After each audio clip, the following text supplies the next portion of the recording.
Leopold. Only people that watch Bugs Bunny would get that reference. Touch this. This is a new honor song for Joy Harjo.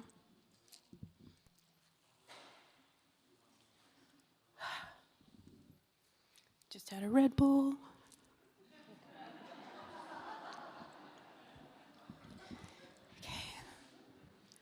Just when you hear this track and the vocals, just think about something good in your life, in this world, and all the beauty, too, that Joy's brought all these years with her work. And just how we need art, and to support art, and to support each other. She's brought a lot of people with her to this appointment, and that's so important. It's my first time singing to a track.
Please welcome the 14th Librarian of Congress, Carla Hayden.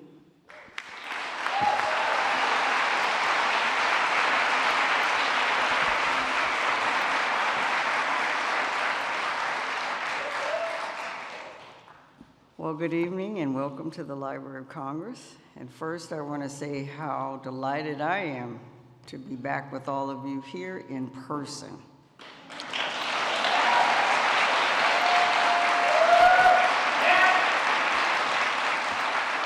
And to those of you who are watching the live stream throughout the country and the world, I hope that one day you'll be able to join us in the historic Coolidge Auditorium as well.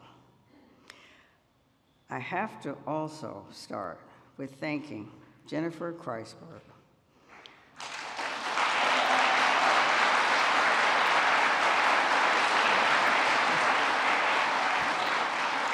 She just left because that was such a powerful way to start this historic evening.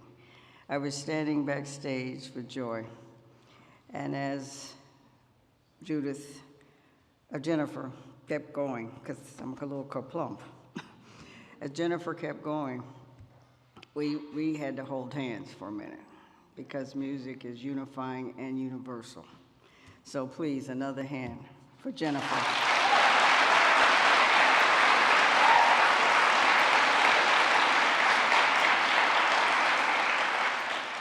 And before I talk about our 23rd Poet Laureate, consultant in poetry, I want to welcome another special guest to the stage, David Hill, Principal Chief of the Mvskoke Nation.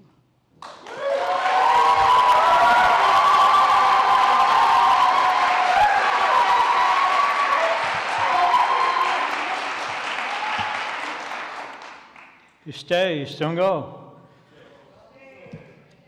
And I will tell you, Jennifer's not lying. I saw her drinking that Red Bull. And I cannot sing a high note like that, so I'm not singing tonight. First of all, I'd like to comment first on what a special an honor and privilege it is to be here this evening to support Miss Joy Harjo. When I was first elected Principal Chief of Mvskoke Nation, it didn't really sink in on what a big deal it was until Joy contacted me and said she'd like to write a poem specifically for my inauguration. Only then I know that I made it, especially when you get a call from her.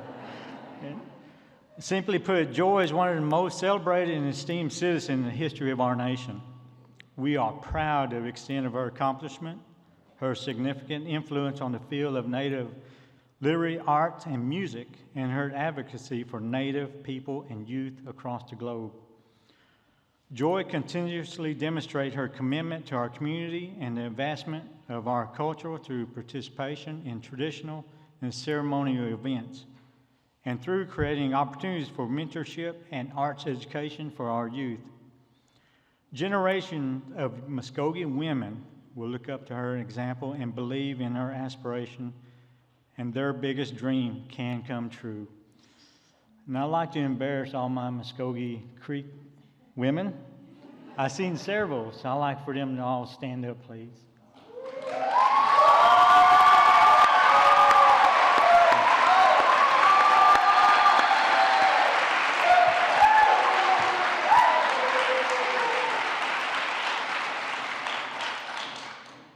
I always like to embarrass my wife. She's up here in the front.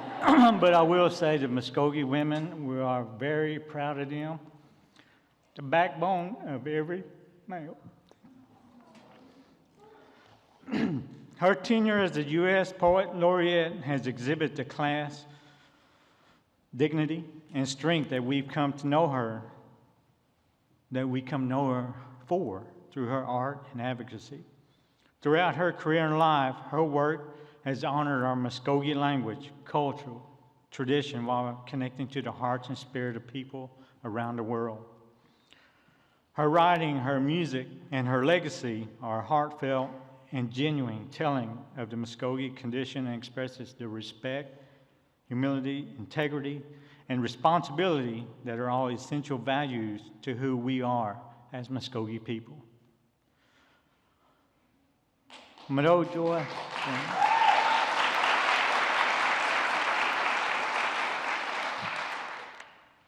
I know she's backstage, but Mvskoke Joy, for all you have done, and may your future just be as bright and accomplishment as your past. Thank you. I also like to read a poem that she wrote. And to whom do I call my enemy? An enemy must be worthy of engagement. I turn in the direction of the sun and keep walking. It's the heart that asks the question, not my furious mind. The heart is the smallest cousin of the sun. It sees and knows everything. It hears the gnashing, even if it hears the blessing. The door to the mind should only open from the heart. An enemy who gets in risks the danger of becoming a friend. And the title of that, this morning, I prayed for an enemy. Thank you.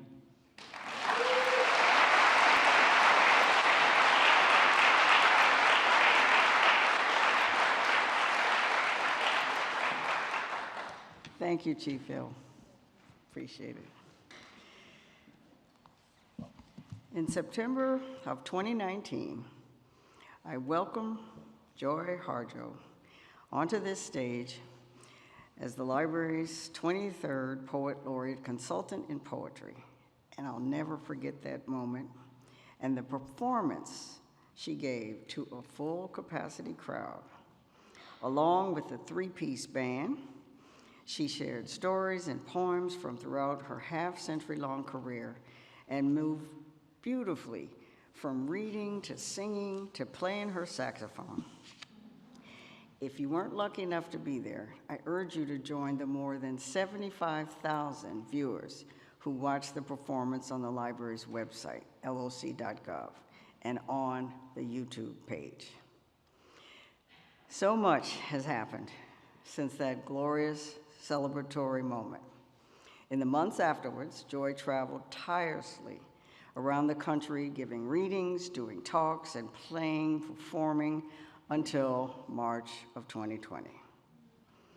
But our poet laureate quickly found ways to promote poetry as a connecting force in the time of fear and isolation.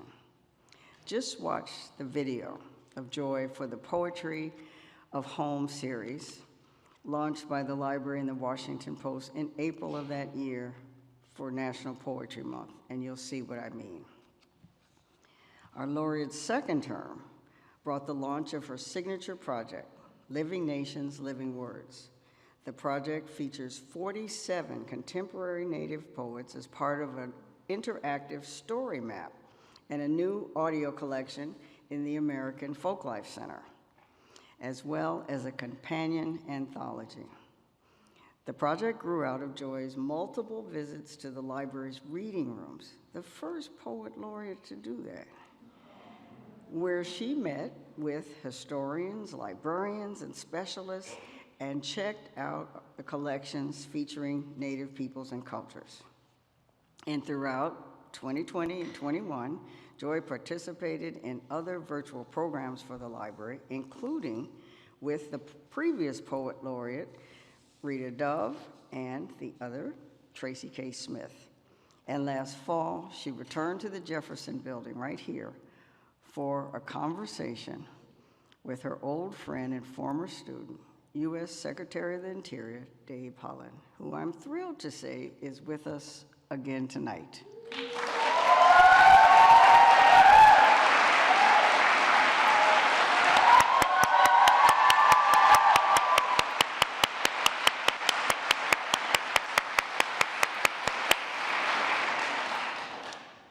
So, Joy is sharing tonight's stage.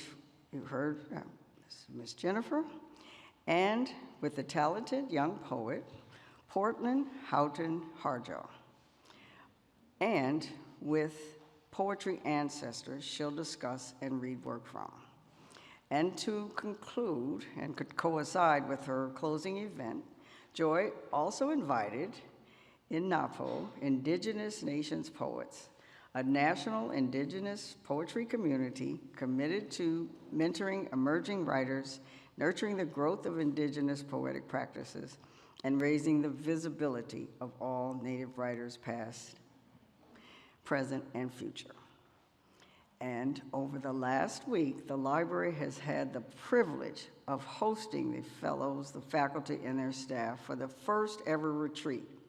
And I'm delighted to say that the library's American Folk Life Center was able to co-sponsor this retreat as part of the library's Of the People Widening the Path initiative, supported by an institutional grant, the largest the library's received, from the Mellon Foundation.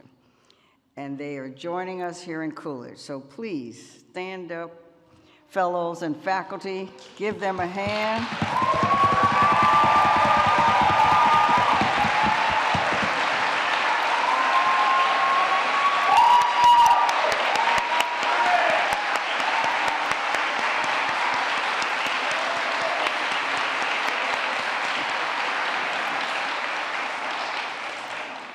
Oh, this is the best part of being librarian.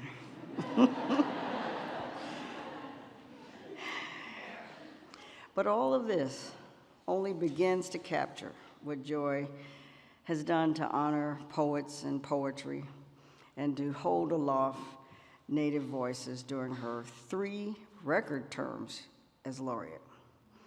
It's work she's always done and work I know she will continue to do.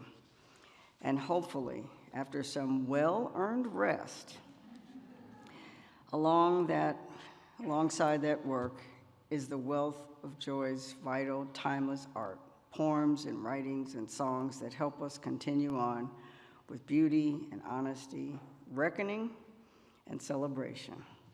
We were indeed, it says, and I wrote down lucky, but I have to say we were blessed to have her as the 23rd Poet Laureate Consultant in Poetry, and I am so grateful to have her here with us now.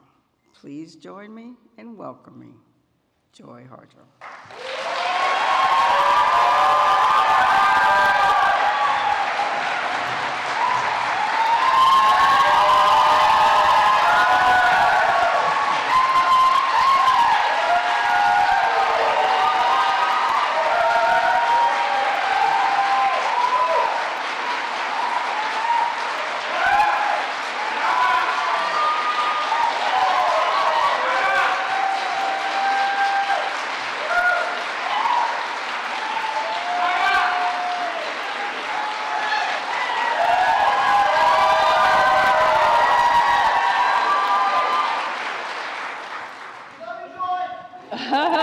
Love you too. Well, Meadow, Hinjays don't go. I'm so happy to be here with you. It's been quite a journey here.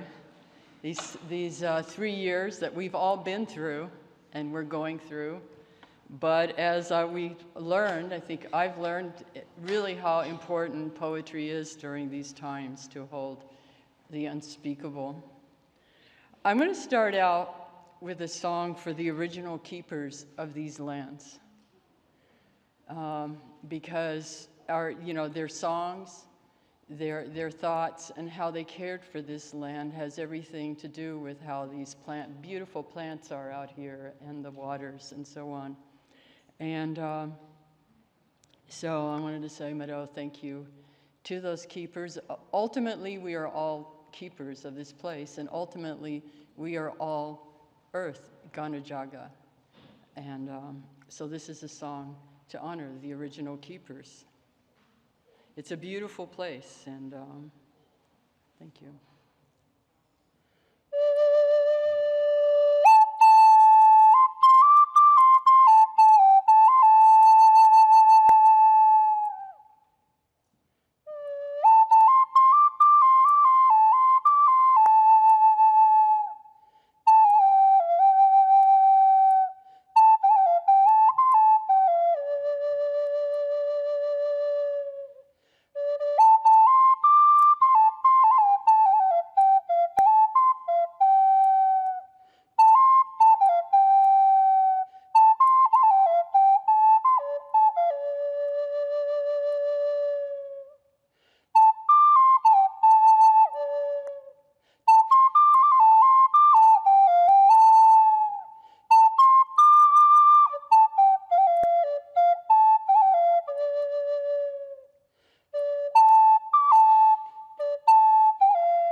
Yes, there's a little blues in there.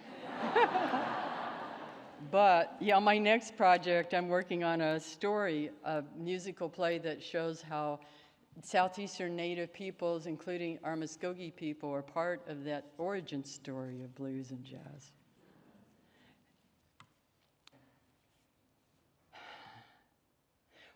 When I was a member of the National Council on the Arts during the years of 1998-2004, we attended a celebratory event that featured the country singer Faith Hill at the Library of Congress.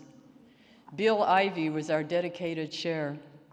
I remember walking the first time up the wide, impressive steps to the largest library in the world.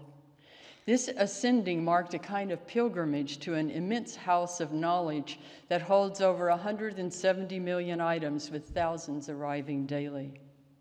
I was in awe as I stepped inside the Jefferson Building into what appeared to be a temple of art and architecture. The building is a story of arts, funders, and philosophical and political notions. The first acquisition that my eyes lighted on was a copy of the Gutenberg Bible displayed in a lit case. This 15th century treasure was one of only 3 copies printed on vellum in the world. As we gathered to celebrate recordings and music, I glimpsed rooms of treasures, only a fragment of the collections, and still nearly too much to take in. Nowhere in my mind lived any notion that one day I would have a place there as the U.S. Poet Laureate. Libraries were my refuge from the time I could read. Books were doorways, escape routes, or elaborate adventures to knowledge. My neighborhood library perched near one of the least impressive intersections in northeast Tulsa, next to the TG&Y, a small 5-and-dime variety store. The library was my weekly renewal station. Each week I would turn in the stack of books I'd read and check out more. I read everything and anything, and from medical textbooks to ponderous Dickens novels to biographies. Gaining knowledge was a constant in my life when everything else appeared to be moving in the direction of disaster. Feeding my mind and imagination kept me afloat and hopeful. There were no books by Native or American Indian poets, writers in that library, though the state of Oklahoma is home to 39 Native nations, and my district was in the Mvskoke Creek Nation.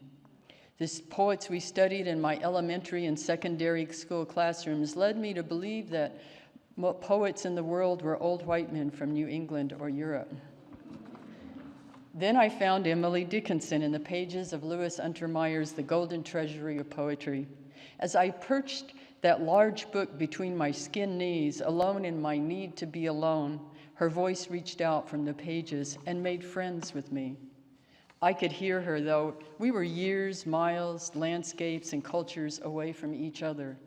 I read this poem aloud to myself in the near dark. I'm nobody. Who are you? Are you nobody too? Then there's a pair of us. Don't tell. They'd advertise, you know. How dreary to be somebody. How public, like a frog. To tell one's name the livelong June to an admiring bog. Emily's poems told me she too found herself with words. Poetry was a refuge from the instability and barrage of human disappointment, and fresh paths could be constructed with unique word and phrase constructions by writing a sideways music. I'm Nobody, Who Are You made it across boundaries of time, space, and culture to speak to a child holding poems as talismans, to keep away fear of the dark, to express awe in beauty, or transform anxiety. When I went to Santa Fe, New Mexico to attend the Institute of American Indian Arts, a Bureau of Indian Affairs school then, in 11th grade, poetry was as present as 2D, 3D, traditional, and the performing arts.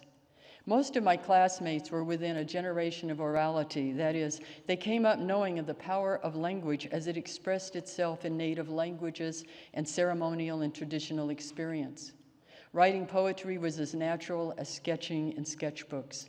There was a yearly anthology of poetry funded by the horror actor Vincent Price. I remember the poetry by Phil George and Emerson Blackhorse Mitchell. This is a poem by Nez Perce student Phil George. Battle Won is Lost. We published it in When the Light of the World Was Subdued, Our Songs Came Through, the Norton Anthology of Native Nations Poetry. All of the experts of that anthology were Native poets. This is an ancestor, yeah, that's great. This is an ancestor poem, one of the first poems written by a Native that I ever read.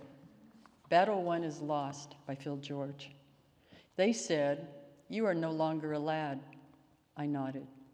They said, "Enter the council lodge." I sat.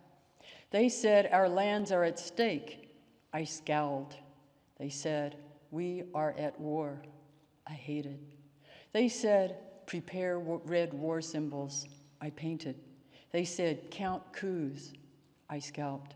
They said, "You'll see friends die." I cringed. They said, "Desperate warriors fight best." I charged. They said, "Some will be wounded." I bled. They said, "To die is glorious." They lied. I began to write poetry as an undergraduate during the second semester of my first year of a studio fine arts degree at the University of New Mexico, as I became involved with the Kiva Club, the Native Student Organization. We saw our community as other students and the surrounding Native communities and began to assist them in matters involving injustices, including racial discrimination, especially in the border town of Gallup, and in the many kinds of violence against Native citizens. We also were witnesses at meetings around environmental impact involving coal and uranium companies. My children and I were often present when eloquent testimony was given by the Native keepers of the lands in question. Energy companies and multinational corporations were stealing the lands and use of the lands by manipulation of laws and legislators. The community members giving testimony stood humbly and recounted their connection to the land and how they and their families and communities were part of these lands they were charged to caretake. Their speeches were ancestor poems. There was a dignity, attention to language and phrasing. Hearing them prompted me to want to write my own poetic constructions, to speak of injustice, to find a way to heal. During that time, I got special permission to study Navajo for my foreign language. Learning Navajo and writing poetry began together. I learned how culture lives in language, how each word can be an encyclopedia of knowledge. Navajo language emphasizes awareness of relationship and calls attention to how you move about in your transactions with everyone, all living beings. Larry Emerson, a Dene student leader in the Kiva Club, who later became a writer, teacher, artist, and healer, said to Frank Morgan, a Navajo language specialist for Gloria Emerson's Navajo language organization, for which I worked as a photographer and illustrator, "In the traditional way of Navajo thought, everything is related." I would come to understand that Mvskoke language and thought are conceptually similar. I also began to look toward West Africa for poets who were close to orality and found Okot B. Patek, a Ugandan poet whose classic poetry collection, Song of Lawino, became an ancestor book that I turned to for the bold truth-telling about acculturation. He composed at first in his Akoli language, and it reminded me of what happened in the spaces between Navajo language or Mvskoke and English. During my returns home from school, I found that most of our poetry was not written in books, but found in songmaking and other forms of orality like storytelling and speech making. To hear those forms, you had to return to the circle. Muskogee Creek poet Alexander Posey was one of the most nationally well-known and well-published poets from Oklahoma, from the borderlands of the late 19th and early 20th century. Posey was from Eufaula, where many of my relatives lived. My Aunt Lois Harjo said we were related through her grandmother, Millie Carr, who married David Manahui. Posey lived during a time of great change at the Mvskoke Creek as the Mvskoke Creek people transitioned through many shifts of fortune. The worst probably being the passing of the Dawes Act, a U.S. government act that instituted one of the largest land thefts by parceling tribal land for private ownership, then giving away a vast majority of it to non-Native people. Posey was directly involved as a translator for the Dawes agent. He founded the first daily tribal newspaper in the nation, the Eufaula Indian Journal. He wrote about the dissolution of tribal governments and the dismantling of tribal lands. His first Fixico letters were written from a fictional voice of local wit, wisdom, and dialect of a tribal citizen of our Creek Nation. Posey's poetry was more personal in voice and subject, even as he grappled with the same issues he confronted in his journalism. Reading Posey's poem, Assured, I imagine it is spirit food for young poets and artists trying to figure out the path of becoming a poet, when there appears to be none. I imagine myself, the ages of my grandchildren, taking this poem to heart when the future doesn't feel so assured. In the poem, we all stand up in the flickering of life that can only happen with light and dark, pain and peace, wrong and right, and the worst and the best. Assured by Alexander Posey. Be it dark, be it bright, be it pain, be it rest. Be it wrong, be it right, it must be for the best. Some good must somewhere wait, and sometime joy and pain must cease to alternate, or else we live in vain. When home in the Mvskoke Nation, I learned there are many houses of knowledge in this world. They do not occupy physical buildings, rather they are carried in memory. They are the unwritten songs and stories of indigenous peoples in this country and all over the world. There are vast storehouses of past and present works of literature and knowledge carried through time by the speakers and singers. Poems like the delight song of Tsoai Tali by Inscott Momaday turned me to the making of poetry. Like Momaday, I came to poetry as an artist who painted and drew, and both Momaday and I have a love of those traditional rituals that place the speaker, singer into an intimate relationship with a place on earth, a people. I believe every poem is a ritual. There is a naming, a beginning, a contradiction, or a question, leading possibly to revelation and then closure, which can be an opening, setting the reader, speaker, or singer out and back on a journey. I can hear the tribal speaker in his voice. He taught me that if I trust my voice to go where it needs to be to find home, it returns to where it belongs, back to the source of its longing. The delight song of Tsoai Tali by Inscott Momaday. I am a feather on the bright sky. I am the blue horse that runs in the plain. I am the fish that rolls shining in the water. I am the shadow that follows a child. I am the evening light, the luster of meadows. I am an eagle playing with the wind. I am a cluster of bright beads. I am the farthest star. I am the cold of dawn.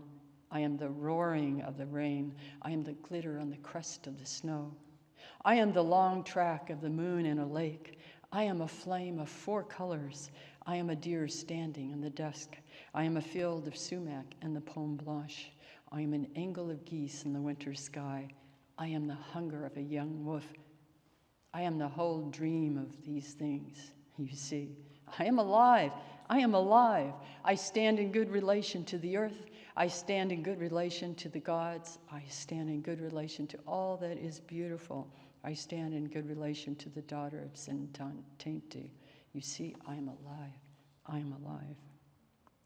I was near the last year of my studies at UNM within 12 hours of a BFA in studio art when I changed my major to poetry. I know some things just don't make sense, do they? Despite the economic uncertainty of it, friends expressed concern. Friends expressed concern about my sanity. I didn't put that in there. About my future, as I was a single mother with 2 and sometimes 3 children. Economically, it made no sense, and I was advised to take another major that would make a difference in our tribal communities. We needed lawyers, doctors, and educators. Poetry was seen as a hobby, something to do while you were engaged with a profession that mattered to the betterment of our communities. We needed warriors to fight in the legal system, and what use were poets when we needed basic services? I did not completely understand this path that had so compellingly arisen, but I was learning how important words were to the creation of a society, and poetry was the most exacting use of language. I came to poetry to express what cannot be expressed in words. I saw that poems could be transformer stations of words to hold grief, memories of massacres and wars, as well as places to hold love and appreciation of this complex and often beautiful story field. I had my own way to poetry. My allusions and cultural references were Greek, not Greek.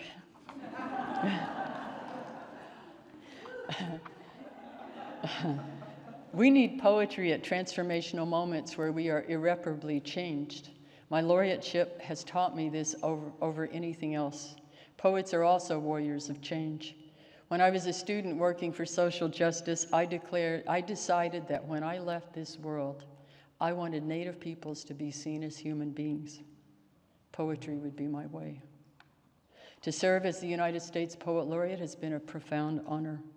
I wanted my position as Poet Laureate to hold open the door for Native poets, for poetry in this country, for those who love poetry, and for those who will come to understand how much they need poetry.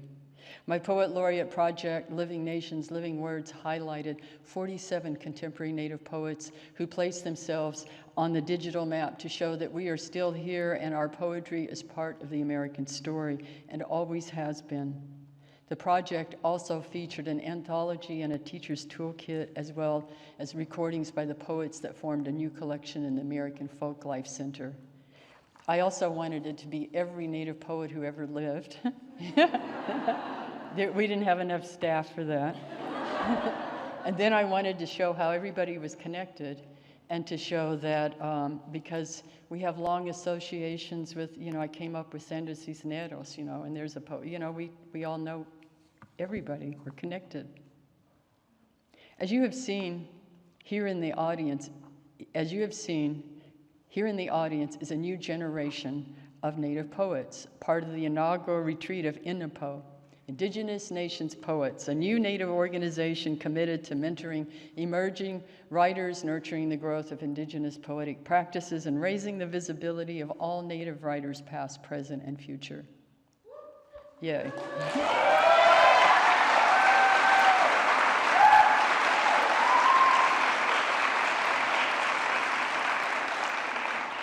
That is just the best. It's like these dreams we talked about when we were coming up, like Lucy and a bunch of us talking about things like this happening one day. I would also like to recognize the other poet laureates here tonight as part of INNAPO. Lucy Pahanzo is the inaugural poet laureate of the Navajo Nation. You can stand.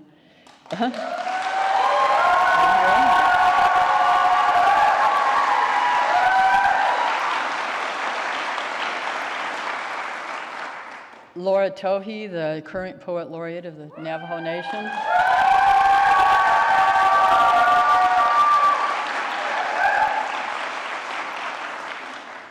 Rena Priest, Poet Laureate of Washington State.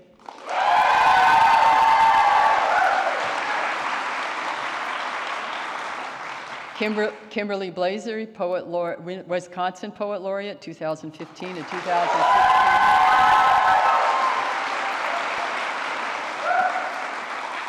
And Denise Lowe, Kansas Poet Laureate, 2007, 2009.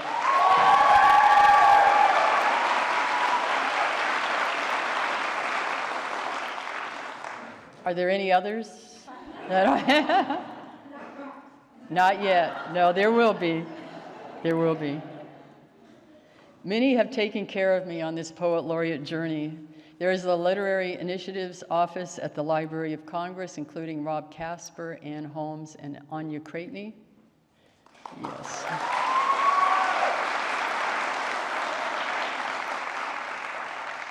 As well as the library's leader of the pack, Dr. Carla Hayden.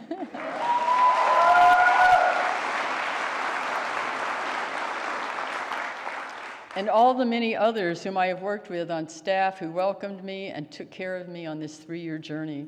You have become part of my family. The Mvskoke poet Jennifer Forrester has worked side by side with me and the Library of Congress team as the best assistant and inspiration along the way.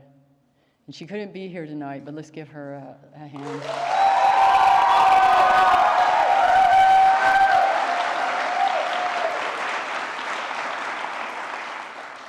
Anya Bachman, my booking agent, is my angel of travel.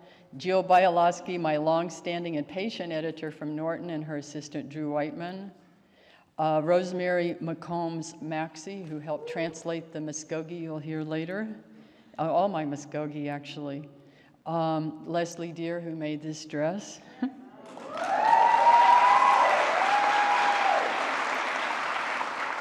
My sister Margaret Barrows, who was with me, always checking books out at the library and reading.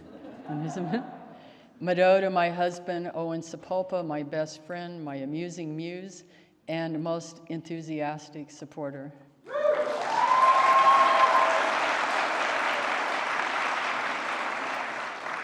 The support and Jennifer, I want to thank Jennifer Kreisberg, who's joined me up here, who sang to open this event and will join me tonight with a song to end the evening. And the support of my Mvskoke people means everything to me, including Chief David Hill, Second Chief Dale Beaver, and our people who have come to support me here. And now I would like to introduce one of our up-and-coming Mvskoke poets, she'll be up in a minute. Now I would like to introduce one of our up-and-coming Mvskoke poets, Portlyn Houghton-Harjo. She is Mvskoke Creek in Seminole. And no, not all of us Harjos are related. She has written a new poem for this occasion, and I will call her up after I read this poem of mine because it is a poetry ancestor to her poem. Perhaps the world ends here. The world begins at a kitchen table, no matter what. We must eat to live. The gifts of earth are brought and prepared, so it has been since creation and will go on. We chase chickens or dogs away from it. Babies teethe at the corners. They scrape their knees under it. It is here that children are given instructions on what it means to be human. We make men at it. We make women. At this table, we gossip, recall enemies and the ghosts of lovers. Our dreams drink coffee with us as they put their arms around our children. They laugh with us at our poor, falling down selves, and as we put ourselves back together once again at the kitchen table. This table has been a house in the rain, an umbrella in the sun. Wars have begun and ended at this table. It is a place to hide in the shadow of terror, a place to celebrate the terrible victory. We have given birth on this table and have prepared our parents for burial here. At this table, we sing with joy, with sorrow. We pray of suffering and remorse. We give thanks. Perhaps the world will end at the kitchen table while we are laughing and crying, eating of the last sweet bite. Now please welcome Portlyn Houghton-Harjo, one of our next generation of Mvskoke poets.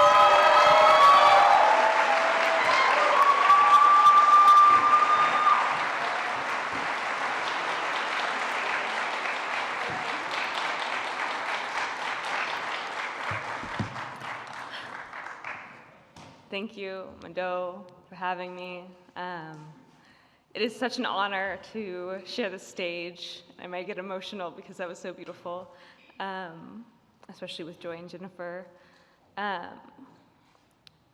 When I first met Joy, it was because of a poem that I wrote when I was 15. And without her, I might not have become a writer. I can tell that my mom is crying, and that is why it's going to make me cry even more. I think that I, in the world of poetry, owe her everything. And as I was writing this poem, I realized how much in conversation it was with Perhaps the World Ends Here, the poem that you just heard. And this one, I also start at the best place to begin stories, the kitchen table. Haramchi Jathlis. This poem is a seance at my Nana's kitchen table. We are all around a kitchen table, yellowed by the bright sun. I am looking at my blood. My Aunt Doe at the window, my Uncle Junior next to her. Johnny May is next to me. I haven't seen you in a while, she says. I tell her that I see her each time I smell sandalwood in a clean kitchen. Engine hearts don't pump oil, we pump cedar and sage, running on dreams of uncles and hadam chihijathlis, humming hymns of churches we haven't been to in years, humming our throats around words older than America. Gas station, catfish, grease bloats throats, keeping words in the front of mouths, tucked between split tongues, splintered esophagus, chattering and chuckling teeth. I breathe in and I smell everything. Smell the hands and soft skin of relations through time. I smell thick smoked tobacco, hidden cannabis, lie and hominy manipulated into soup or drink, pork in a crock pot, butter that sits, waiting to be used. I smell memory, and I take another breath to smell memory again and again. They call me baby and sister and hope to G, little girl, in a swivel chair at my Nana's nail salon. French tip square acrylic wipes at her red Revlon lipstick. Another breath, and there was dirt in my nails. Fire scent in my hair, sweat in my skin, a night in the summer in alien cicada hum, Oklahoma. I am surrounded by loved ones I've never met. Hadam chihijathlis, I will see you again. I can't stop talking to ghosts. I am haunted and wandering on the Milky Way, colliding with spirits and dreams, straining to listen, straining to learn. I am flung by memory, by a shelf, a collection of pasts, into the now. The backyard gravestones cradle my family's thoughts. We eat and celebrate in church basements that face east. We say, "Good morning, Creator," when the sun rises. We laugh loudly, always. A future can be found here. In the future, there will be no oil-rigged red earth. I will never need the Mvskoke word for oil unless it's sizzling in a cast iron skillet.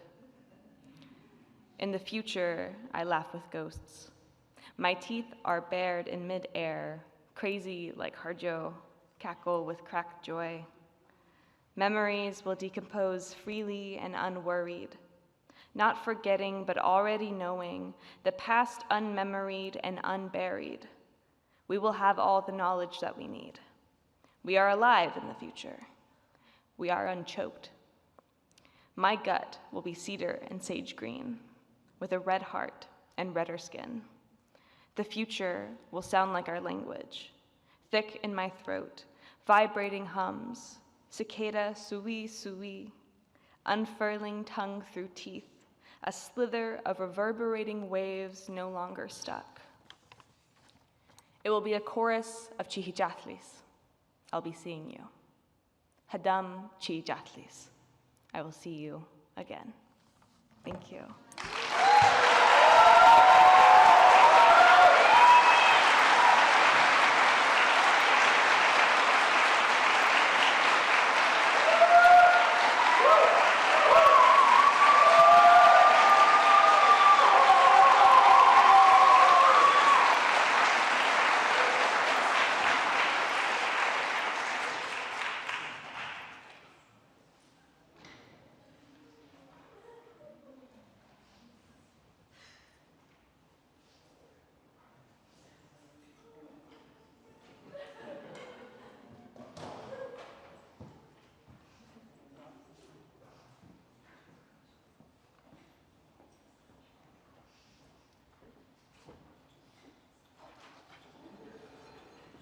Hello again. Thank you, Portlyn. That was amazing. She wrote that poem for this event.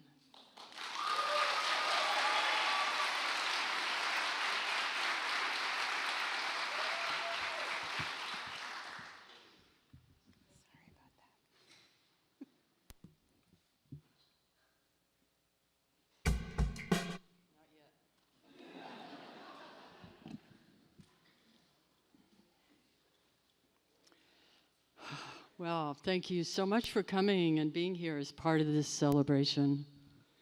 And I guess we will close. No, we're not closing because Rob gets to come up here and speak. And it's a new song. And, I didn't start learning to play saxophone. No, I don't have my saxophone here.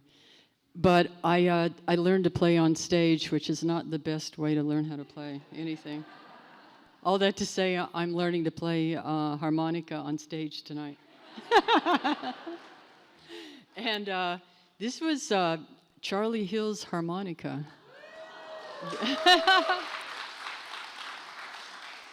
The Oneida comedian who is so important to us. And this is the song, Remember.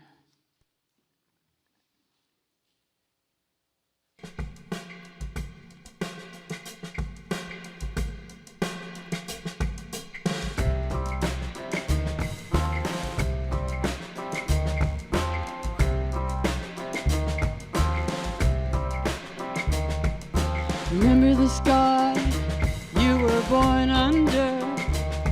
Know each of the stars' stories.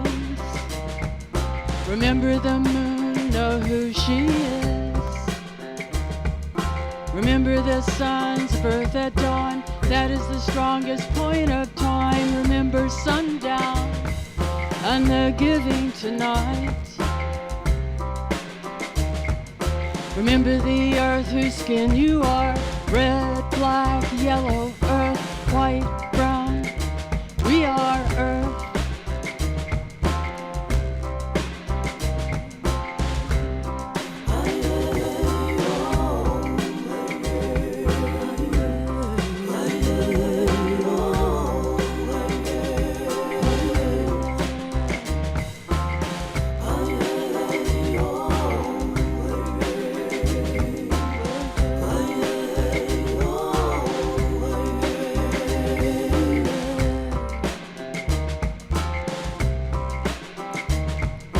Remember your birth, how your mother struggled. You are her life and her mother's and hers. Remember your father, you are his life. Remember the plants, creatures, trees who all have their tribes, their families. Remember the wind, remember her voice. She knows the origin of this universe. Remember the earth whose skin you are.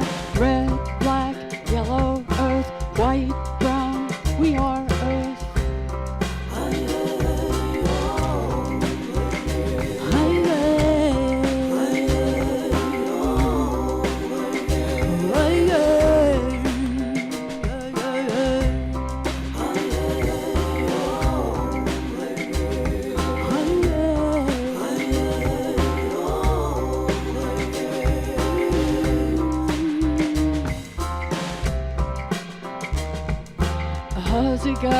Galeja basara leja jahokiras volaswa monkoja chumba in onagaji keithless. Hozigara galeja bas heathlessy agaleja keithless. Hozigara galeja bas hat ha yagisi hkis mosi agara yechidos. I hozigas agaleja bas hosa lakanitli ogara imis. Hoziga agaleja bas Igana ihabi omichkes. Igan trati, igan lasti, igan lani, igan haki, igan oklani, igana omi, omi.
Remember that you are all people and all people are you.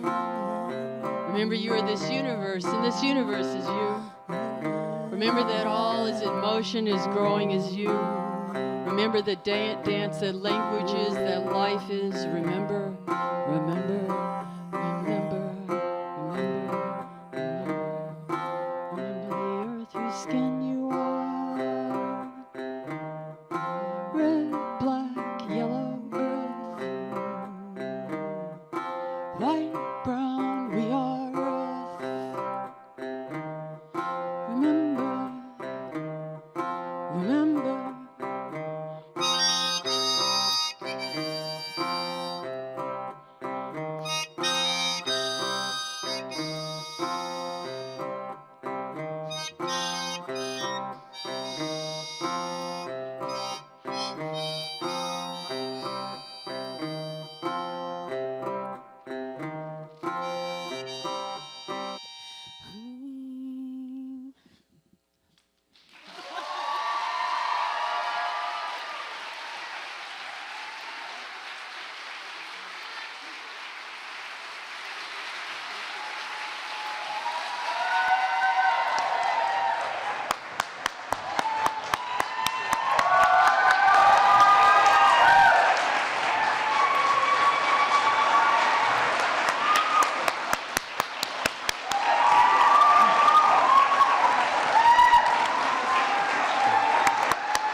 Thank you all.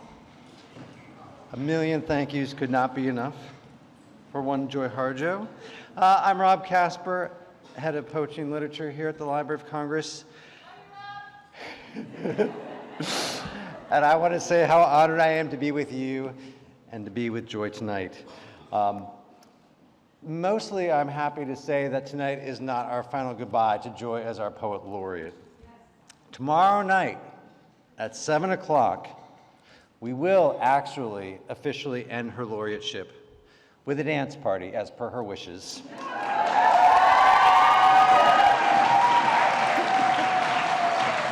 It's been years in coming, let me tell you. And no dancing in the office, I think, will have prepared us for the experience of being outside with hopefully all of you on the steps of the Jefferson Building. So check out our website at lsc.gov. You'll hear more details. Also, I want to say to those of you who are here regularly, DC residents and people who love coming back to the library, in May we will be kicking off our Live at the Library series. Each Thursday night, we'll have this building open late for you to come, have a drink, grab some food, check out our exhibits, and hopefully come experience something as life-changing as the event we've had tonight. So I hope you come back often. I hope you come tomorrow. I hope you check out the library and all of our resources. And really, again, please give a round of applause to our 23rd Poet Laureate, Joy Harjo.